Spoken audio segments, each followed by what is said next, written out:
Good morning. The next topic which we are going to study is the making of Germany and Italy. अभी तक हम लोग ये जान रहे हैं कि जर्मनी जो है वो एक कंट्री नहीं है बल्कि पैचवर्क है। सिमिलरली इटली जो है वो भी एक कंट्री नहीं बनी है अभी तक, अभी एक नेशन नहीं बना है। तो वो ही नेशन कैसे बनेगा ये प्रोसेस हम लोग अभी पढ़ेंगे। ऑल्दो बहुत डिटेल में हर एक स्टोरी के बारे में नहीं बताया गया है कि जर्मनी जो है वो कैसे स्टेप बाय स्टेप बना या इटली कैसे स्टेप बाय स्टेप बना, लेकिन जो इम्पोर्टेंट लोग उसको बनाने के लिए स्टेप्स उठाए और क्या क्या लड़ाइयाँ लड़ी उसका थोड़ा आइडिया हमारे इस एनसीईआरटी के बुक में दिया हुआ है। तो अभी हम लोग जर्मनी के बारे में पढ़ रहे हैं, Germany and then Italy we will read about. So Germany का क्या बोल रहे हैं कि can the army be the architect of a nation. अब जैसे हमारी कंट्री जो बनी तो इसमें बोला जा रहा है कि हम लोग अहिंसा का रास्ता अपनाएं, गांधी जी के बताए रास्ते पे चले। So for us non violence and peaceful method worked and we got independent from the British, but there are some जिनके लिए आर्मी ने वर्क किया। So can the army be the architect of a nation. किसी के लिए violence worked. तो अब वो देखते हैं हम लोग कि क्या हुआ यहाँ पे एक्चुअली जर्मनी में, क्या स्टोरी थी। So after 1858 nationalism in Europe moved away from its association with democracy and revolution. एक लाइन हम लोग पहले भी पढ़े थे, जब लिबरलिज्म, डेमोक्रेसी और रिवॉल्यूशनरी जो है वो नेशन के आइडिया के साथ अपने इन दोनों आइडिया को प्रोजेक्ट कर रहे थे, लेकिन अब वो यूनियन जो है वो अलग हो रहा है। अब यहाँ पे क्या स्टार्ट होगा कि अब नेशन चाहिए और डेमोक्रेसी और रिवॉल्यूशन जो है वो भी है, लेकिन अब सेपरेट हो रही है, ये दो पाथ सेपरेट हो रहा है। तो देखो कैसे सेपरेट होता है। Nationalist sentiment were often mobilised by conservatives. तो अब जब नेशनलिस्ट सेंटिमेंट को कंजर्वेटिव जो है वो मूव करेंगे, वो प्रमोट करेंगे, तो कंजर्वेटिव्स जो है वो डेमोक्रेसी को उतना फिर सपोर्ट नहीं करेंगे। Nationalist sentiment were often mobilized by conservatives for promoting state power and achieving political domination over Europe. अब जब political domination की बात की जा रही है यहाँ पे कंजर्वेटिव के द्वारा, तो वहाँ पे फिर डेमोक्रेसी को अंडरमाइन किया जा रहा है, और ये डेमोक्रेसी को अंडरमाइन कर रहे हैं कंजर्वेटिव्स, एंड कंजर्वेटिव्स क्या प्रमोट कर रहे हैं, नेशनलिस्ट सेंटिमेंट को। तो एक तरफ नेशन स्टेट का बिल्डिंग और दूसरी तरफ डेमोक्रेसी का अंडरमाइनिंग होना, ये दोनों एक साथ हो रहा है यहाँ पे। पहले ये दोनों आइडिया साथ साथ चल रहे थे, ठीक है। तो अब देखिए यहाँ, this can be observed in the process by which the Germany and Italy came to be unified as nation state. तो यहाँ पे देखेंगे अब कि जर्मनी और इटली जो नेशन स्टेट बना, तो जब ये बन रहा है तो ये देखना है हम लोगों को कि डेमोक्रेसी के साथ उसका क्या रिलेशनशिप बन रहा है, वहाँ पे डेमोक्रेसी की क्या हालत हो रही है। So as you have seen nationalist feeling were wide spread among middle class Germans who in 1848 tried to unite different region of German confederation into nation state governed by an elected parliament. ये हमने stories पढ़ी थी पहले, middle class German, Frankfurt parliament, याद करिए। So this liberal initiative to nation building was however repressed by combined forces of monarchy and military supported by large landowners called Junkers of Prussia। और जब वो middle class लोग, अभी हमने पढ़ा था कि मिडिल क्लास जो है और वर्किंग क्लास का एस्पिरेशंस को नहीं सपोर्ट किया उन्होंने, तो उनको सपोर्ट नहीं मिला। So from then on, Prussia took the leadership of the movement for national unification. Prussia जो है वो जर्मन स्पीकिंग रीजन में एक डोमिनेंट प्लेयर था, मेजर रोल प्ले कर रहे थे, और प्रूशिया जो है वही बहुत इंपॉर्टेंट रोल प्ले किया है जर्मन के यूनिफिकेशन में। अगर नॉर्मल रास्ते पे चलते तो क्या होता, मिडिल क्लास लोग आते, वो लोग पार्लियामेंट में अपने इलेक्टेड मेंबर्स को बिठाते और वो लोग सबका सुनते और फिर डेमोक्रेसी आती, लेकिन ऐसा हुआ नहीं, ठीक है, क्योंकि फिर उनको अपोज किया और रिप्रेस किया by combined forces of monarchy and military. और इनको सपोर्ट किसका मिला, लार्ज लैंड ओनर्स का, जो प्रूशिया थे। So from then on Prussia took on the leadership of the movement of national unification. तो अब देखो, जब मिडिल क्लास से बात नहीं बनी तो प्रूशिया ने बोला कि अब चलो हम बनाते हैं जर्मनी को एक कंट्री, नेशनल यूनिफिकेशन का लीडरशिप उनको मिला। It's chief minister auto von Bismarck was the architect of this process, carried out with the help of Prussian army। तो अब यहाँ पे आर्मी का यूज़ करके एंड ब्यूरोक्रेसी का यूज़ करके काफ़ी डिप्लोमेटिकली किसी को कुछ झूठ बोल के या किसी से लड़ाई करके उन्होंने अपने रीजन को एकजुट बनाया। तो three Wars over 7 years with Austria, Denmark and France, ये लड़ा गया, ended in Prussian victory, and इससे यूनिफिकेशन का प्रोसेस कंप्लीट हुआ। तो देखो, जर्मन स्पीकिंग लोग और कुछ जर्मन स्पीकिंग इधर उधर जो हैं नेबरिंग में, जो दूसरे के पार्ट हैं, उनसे लड़ाई करके अपना पार्ट लेके इन्होंने अपना एक कंट्री बनाया, Germany. In January 1871 Prussian king William one was proclaimed German emperor in A ceremony held at Versailles. तो अब यहाँ पे देखिए, ऑन द मॉर्निंग 18 जनवरी 1871 एक असेंबली हुआ comprising princes of German state and representative of army. और यहाँ पे क्या बैठे ये लोग, gathered and in the halls of mirror in the palace of Versailles to proclaim the new German empire headed by Kaiser William one. तो कुछ नाम बस याद रखो, कैजर विलियम वन का नाम याद रखो, जो hall of mirror palace of Versailles में मीटिंग में बना। और फिर ये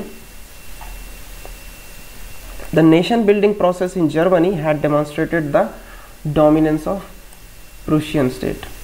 अब जब एक प्रूशिया जो है वो सबसे लड़ के एक बड़ा जर्मनी बना लेगा तो इसका डोमिनेशन तो स्टैब्लिश हो जाएगा ना, सब लोग इसको ये समझने लगेंगे कि हाँ ये तो पावरफुल है। तो ऐसा ही कुछ वहाँ पे यूरोपियन कॉन्टिनेंट में उस समय हो रहा था।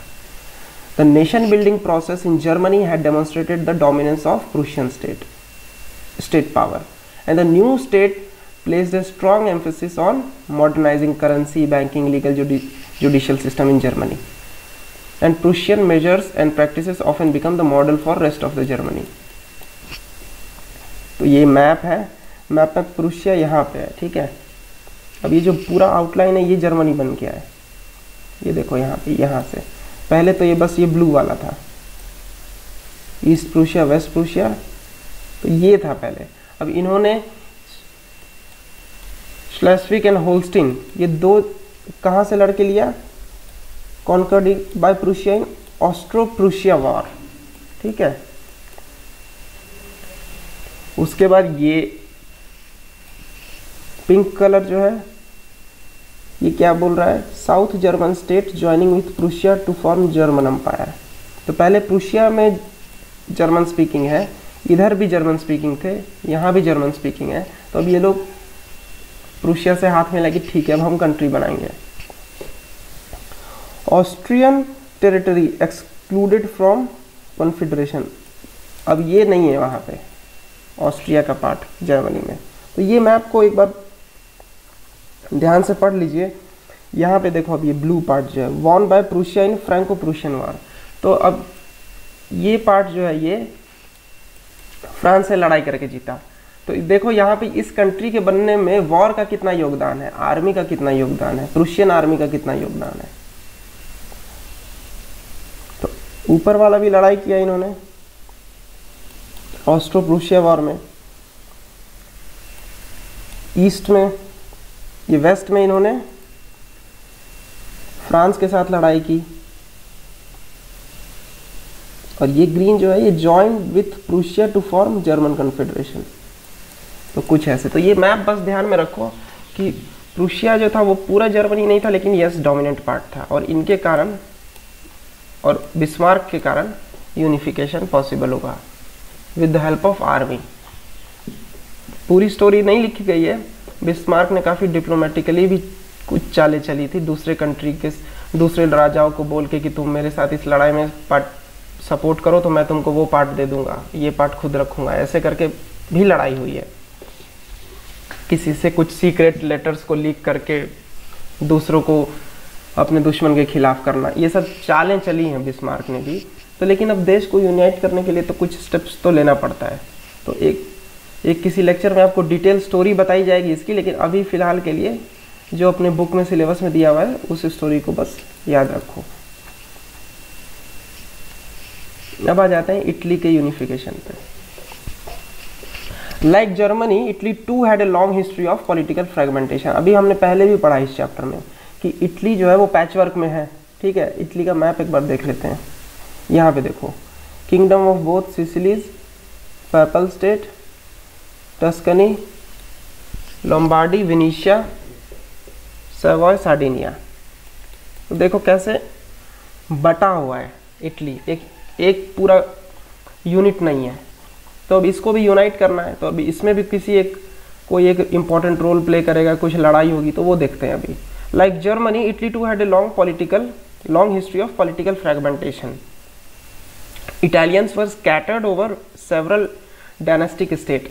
सेम सेंट्रल थीम चल रही है कि एक डायनेस्टी, उसके अंदर कुछ लोग, दूसरी डायनेस्टी, उसके अंदर कुछ लोग, और ये लोग एक जैसे हैं या नहीं है इसमें कोई लेना देना नहीं है। तो कुछ इटालियन स्पीकिंग यहाँ पे थे, कुछ इटालियन स्पीकिंग यहाँ पे थे, तो अब ये आपस में यूनाइट हो जाएंगे। तो वो चीज़ अभी पढ़ लेते हैं हम लोग। Italians were scattered over several dynastic states as well as the multinational Habsburg empire. During the middle of 19th century, Italy was divided into 7 states, of which only one, Sardinia Piedmont, was ruled by Italian prince. एक बार जरा Sardinia and piedmont को देखा जाए कहाँ पे है।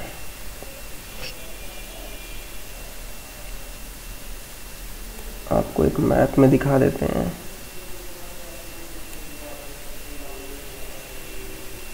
यह है सार्डिनिया और पीडमोंट।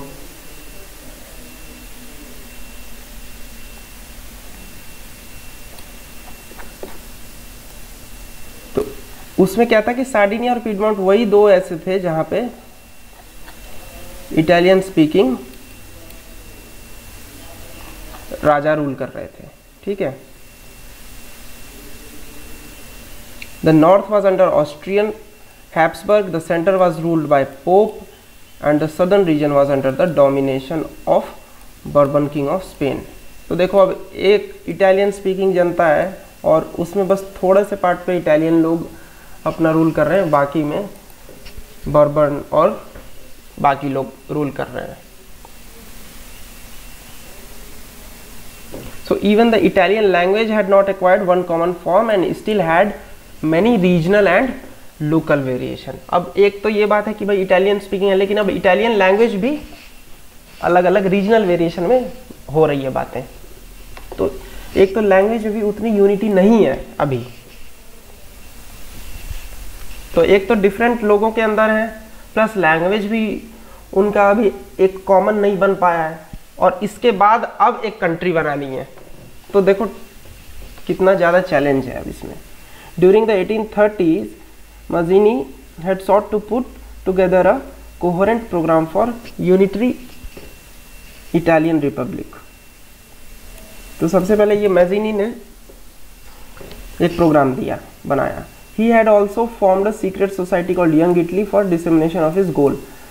लेकिन the failure of revolutionary uprising both in 31 and 48 meant that mantle now fell on Sardinia Piedmont under its ruler king Victor Emmanuel II। अब जब इनसे नई बात बनी तो अब फिर से इन राजा के पास आ गया। तो अब देखो इंडिविजुअल कर रहा है काम, लेकिन जब वो फेल होता है तो फिर जो वहाँ के राजा लोग थे उन्हीं पे ओनस आ जाता है कि चलो हम ही को बनाना है नेशन। तो अब यहाँ पे ये राजा लोग जब नेशन बनाएंगे तो फिर इनका और फिर ये डेमोक्रेसी को कितना रिस्पेक्ट देंगे, वो इस दोनों बातों को बस ध्यान में रखो। पहले क्या था कि मैं एक एनलाइटेंड इंसान हूँ, मुझे समझ में आ गया कि लिबर्टी होनी चाहिए, मुझे समझ में आ गया कि मेरे कंट्री के लिए इंपॉर्टेंट है कि हम पहले एक यूनाइट होकर एक कंट्री बने और उसमें लिबर्टी रहे, फ्रीडम रहे, मैं स्टेप्स लेता हूँ, नहीं होता है काम। तो फिर अब वहाँ के राजा पे बात आ जाती है कि चलो ठीक है ये कर रहा था नहीं कर पाया, अब मैं करता हूँ, ठीक है, क्योंकि ये तो राजा वाले माइंडसेट से काम करेंगे ना। सो बोथ फेलियर 31 और 48 के बाद fell on Sardinia Piedmont under its ruler राजा के king Victor Emmanuel II to unify Italy state through war. In the eyes of the ruling elites of this region एक यूनिफाइड इटली जो है वो greater economic development और political dominance का front रखता है। छोटे लोग छोटे रीजन में जो राजा राज करते हैं वो नहीं पूरे एरिया पे डोमिनेट कर पाएंगे। तो अगर एक बड़ा रीजन पे तुम रूल कर रहे हो तो फिर तुम्हारा पॉलिटिकल डोमिनेंस और इकोनॉमिक डेवलपमेंट जो है उसका एवेन्यू भी खुल जाता है, बड़ा हो जाता है। तो इसलिए अब इन राजाओं को भी लगा कि चलो ठीक है हमको भी यूनाइट हो जाना चाहिए, एक बड़ी इटली बन जाएगी। तो लेकिन वही बात है, अब जब राजा ये सब स्टेप लेगा तो राजा डेमोक्रेसी को कितना रिस्पेक्ट करेगा। इसलिए पहले ये स्टार्टिंग लाइन ही ये है कि moved away its association with democracy and revolution.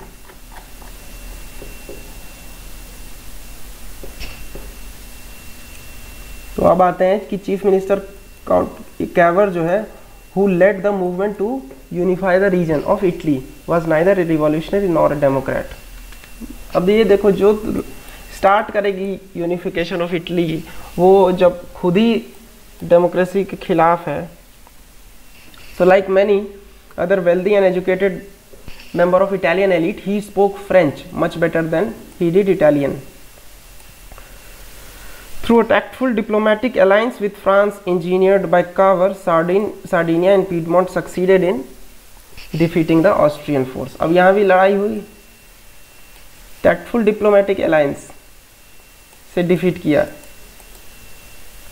ये एक्चुअली हुआ क्या कि लड़ाई होने वाली थी लेकिन कुछ बोल के बोला कि तुम अपने फोर्सेस को मत भेजना, इस तरह की बात हुई है। आपको स्टोरी डिटेल में बताऊंगा मैं, एक बार जर्मनी और इटली के यूनिफिकेशन को कहानी की तरह सुनना पड़ेगा हम लोगों को, तब एक एक स्टेप समझ में आएगा, जो कि अपनी इस बुक में अभी नहीं दिया हुआ है। लेकिन हाँ, आप लोग ये जस्ट पढ़ो कि टैक्टफुल डिप्लोमेटिक अलायंस के साथ with French engineered by Cavour, Sardinia Piedmont जो है वो ऑस्ट्रियन फोर्सेस को डिफीट करने में सफल हुआ। Apart from regular troops, large number of armed volunteers under the leadership of Garibaldi joined the fray. Regular troops, large number of armed volunteers भी, तो आम जनता भी partly apart from troops. In 1860 they marched in the South Italy and the Kingdom of Two Sicily and succeeded in winning the support of local peasants in order to drive the Spanish ruler out. ठीक है, वहाँ पे Spanish ruler थे south में। 1861 में Victor Emmanuel II was proclaimed the king of United Italy. However, much of Italian population तो तभी भी इलिटरेट थी और उनको भी इटालियन और इटली का मतलब ऐसा भी समझ में नहीं आ रहा था। उनको लग रहा था कि वो विक्टर इमैनुअल की वाइफ है, ला टालिया ऐसा। ठीक है, तो अब ये क्या है कि ऊपर से तो तुम बना दिए कंट्री को, लेकिन लोग खुद अभी उतना भाईचारा और आपस में एकता का फीलिंग डेवलप नहीं हो रहा है। एक तो उनका लैंग्वेज का रीजनल वेरिएशन था, प्लस लोग इलिटरेट थे, तो उनको बताने के लिए कि भाई हम सब एक हो गए हैं, एक इटली है, तो अब क्या क्या आगे स्टेप लेंगे ये सब भी देखते हैं। तो ये देखो, इटालियन स्टेट बिफोर यूनिफिकेशन 1858 में ऐसा है, और फिर इटालियन आफ्टर यूनिफिकेशन ये बन गया ये सब। ठीक है, अब आते हैं strange case of Britain. The model of the nation और nation state, some scholar have argued, is great Britain. In Britain the formation of nation state was not the result of sudden upheaval और revolution. Britain जो है वहाँ पे ऐसा कोई लड़ाई होके किसी से जीत के कोई एरिया अपने अंदर इनकॉर्पोरेट किया, इस तरह की चीज़ जो है वो ऐसा एकदम तुरंत कुछ नहीं हुआ था वहाँ पे। was not a result of sudden upheaval, it was the result of long drawn out process. There was no British nation prior to 18th century. ठीक है, प्राइमरी आइडेंटिटी ऑफ पीपल जो कि उस आइलैंड पे थे वो थे एथनिक वन की, इंग्लिश, वेल्श, स्कॉट और आयरिश एथनिक आइडेंटिटी थी। All of these ethnic groups had their own cultural and political tradition. ठीक है, अब जैसे इंग्लिश नेशन जो है ग्रो किया, उसने अपना इन्फ्लुएंस जो है बाकी नेशन ऑफ द आइलैंड्स पे भी बनाना शुरू कर दी। जैसे कि देखो आइलैंड जो है ना, अब यहाँ पे वो मैप नहीं है, लेकिन अब जैसे यूरोपियन कॉन्टिनेंट ये है, ये ब्रिटिश आइलैंड है, तो अब यहाँ पे लोग जो है इथनिक लेवल पे अपने आप को एक समझते थे और पूरा एक कोई ऐसा कोई ब्रिटिश नेशन स्टेट नहीं था। So the primary identity was ethnic one and such as English, Welsh and Scot और आयरिश। और इन सब पे इंग्लिश अपना दबदबा बनाने लगा क्योंकि वो वेल्थ और पावर उनका बढ़ते जा रहा था इसलिए। So it was able to extend its influence over other nations of the island. The English parliament which has seized the power from monarchy in 1688 at the end of protracted conflict was instrument through which a nation state with England as its center came to be forged। तो यहाँ पे parliament पहले बन गया और अब ये धीरे धीरे नेशन स्टेट का फॉर्मेशन करेंगे। द एक्ट ऑफ यूनियन 1707 ने इंग्लैंड एंड स्कॉटलैंड को resulted in the formation of UK, United Kingdom of Great Britain. In effect, that England was able to impose its influence on Scotland. पहले क्या थे, Scott अलग लोग थे, English अलग लोग थे, लेकिन इनके डोमिनेंस के कारण इनका ग्रोथ इतना अच्छा हुआ कि इन्होंने दूसरे लोगों पे भी अपना इन्फ्लुएंस बढ़ाया और United kingdom of great Britain आया। The British Parliament was henceforth dominated by its English members. अब वहाँ पे भी अब जब इनके कारण आए तो इनके लोग बैठेंगे वहाँ के पार्लियामेंट में। So the growth of British identity meant that Scotland's distinctive culture was suppressed and political institution was systematically suppressed. अब ये चीज़ हम लोगों ने शुरू में भी पहले भी क्लासों में पढ़ा है कि जब अलग अलग एथनिक के लोग हैं तो सबके कल्चर को रिस्पेक्ट करना चाहिए। अब यहाँ पे क्या है कि इंग्लिश वाले डोमिनेट करने लगे स्कॉटलैंड के कल्चर को सिस्टमेटिकली सप्रेस करने लगे। सो अब क्या हो रहा है यहाँ पे कि Catholic clans that had inhabited the Scottish highland suffered terrible repression whenever they attempted to assert the independence. और अभी भी स्कॉटलैंड ये जो रीजन है इसमें और बाकियों में दिक्कत है ही। So the Scottish Highlander were forbidden to speak their language or wear their national dress and were forcibly driven out of their homeland। तो एक तरफ तो हम लोग नेशन स्टेट की जब बात करते हैं तो नेशन स्टेट में क्या इंपॉर्टेंट है, in which nation state was one in which the majority of its citizen develop a sense of common identity। ठीक है, develop a sense of common identity. Impose नहीं करना है दूसरे के ऊपर कि तुम भी स्कॉट छोड़ के अपना लैंग्वेज छोड़ के मेरा लैंग्वेज बोलो, मेरे जैसा कपड़ा पहनो, इसको बोला जाता है इम्पोजिशन। लेकिन नेशन स्टेट क्या चीज होता है, नेशन स्टेट होता है कि when majority of its citizen and not only its ruler came to develop a sense of common identity and shared history और डिसेंट, केम टू डेवलप, ये डेवलप होना चाहिए। लेकिन अब इसीलिए तो इसको ये जो हम लोग टॉपिक पढ़ रहे हैं इसका स्टार्टिंग का नाम क्या है, strange case of Britain. Strange क्यों है, क्योंकि जो नेशन स्टेट है उसमें डेवलप होना चाहिए और यहाँ पे इम्पोजिशन हो रहा है उस आइडेंटिटी का, सेंस ऑफ कॉमन आइडेंटिटी का स्कॉट के ऊपर। अभी देखा हमने, उसको बोलोगे तुम वो लैंग्वेज मत बोलो, तुम हमारा वाला बोलो, उसके बाद से बोलोगे कि देखो हम सब एक ही लैंग्वेज बोलते हैं, तो ये गलत हो गया ना। तो इसीलिए इसको सडन स्ट्रेंज केस बोला जा रहा है। तो अब यहाँ पे देखिए, Ireland suffered a similar fate, it was country deeply divided between Catholic and Protestant, ये क्रिश्चियनिटी के दो part. So the English help the Protestant of Ireland to establish their dominance over large Catholic, and Catholic revolted against the British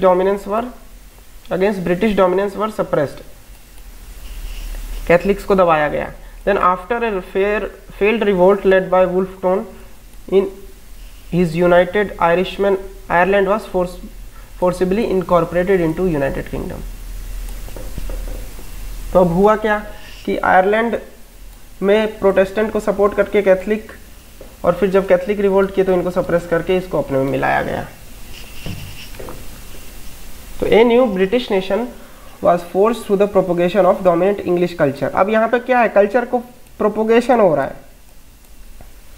the symbol of the new Britain, flag और उनका anthem God save our noble king, English language, इन सबको promote किया गया. And the older nation survived only as subordinate partner. ठीक है, क्योंकि अब एथनिक आइडेंटिटी जो है वो तो एक है, स्कॉट्स एक है, आयरिश एक है, लेकिन इंग्लिश के सबऑर्डिनेट बन के चले वो लोग अब आगे. ठीक है, अब ये विजुअलाइजिंग नेशन है. इसमें अब जैसे नेशन को हम लोगों को कैसे बताएं कि ये क्या है, ये नेशन होता है, तो इसके लिए वहाँ पे पेंटिंग्स वगैरह बना. आप जैसे ये देखो कि posted stamp in 1850 with figure of Marianne representing the republic of France. अब ये फ्रांस को दर्शा रहा है. ठीक है, एलिगोरी बोला गया इसको कि इसका दो मीनिंग होता है. एक ये किसी के लिए, जैसे ये फ्रांस कंट्री को बता रहा है, और प्लस ये जो खुद है. जैसे यहाँ पे देखो allegory, when abstract idea is express through person और a thing, an allegorical story has two meaning, one literal and one symbolic. तो सिंबॉलिक वो कंट्री हो गई, और लिटरल जो हो गया जो दिख रहा है आपको.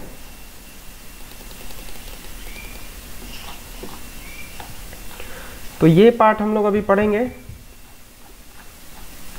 नेक्स्ट लेक्चर में, और नेशनलिज्म एंड इंपीरियलिज्म के बारे में, और फिर क्वेश्चंस करेंगे. तो अभी के लिए सिर्फ unification of Germany and Italy.